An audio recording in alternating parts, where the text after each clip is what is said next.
Welkom by Nuus Nou, jou hoogtepunte van die week se nuus en menings. Hierdie week in Nuus Nou. Dis geen grap nie. Jy kan 'n huis bou vir R2500. Jy het reg gehoor, ja, minder as wat sekere mense aan skoene bestee. 2 Amerikaanse entrepreneurs het dit in 'n ontwerpkompetisie bewys. Hulle het inskrywings van reg oor die wêreld oorweeg en die wenhuis kos minder as $300 om te bou, 'n raps onder R2500.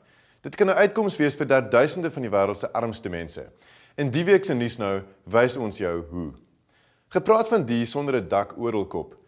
Julius Malema is dalk uit die ANC geskop, maar die boodskap wat hy verkondig het, dat ons land se werklose armes 'n tikkende tydbom is, bly. Anders as Malema wat in 'n miljonêrshuis in Sandton woon, lyk vooruitsigte vir miljoene ander jong Suid-Afrikaners maar sleg. Die probleem is nie opgelos toe die ANC Malema en sy makkers vasgevat het nie. Lees meer in Nuus Nou. As jy moeg is vir die lewe in die stad, mik kus toe vir 'n snorkel of scuba duik vakansie. Dis baie mense se passie, so sien die week in Nuus Nou, waar is Suider-Afrika se 3 beste duikplekke en begin solank die bakkie laai. Nou vir die van ons wat geen sport beoefen nie. Vir 'n buitelugnasie lyk Suid-Afrikaners nie te waffers nie.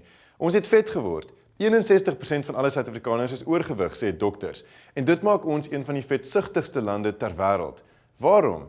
Ons ooreet en eet verkeerd, dink kitskos, gaskoeldrank en te veel drank. Een kenner sê selfs as daar 'n wêreldbeker vir drink was ons los voor. Nuus, mense, sake en leefstyl. Bly elke week by met Nuus Nou, die tydskrif vir besige mense. Nou te koop.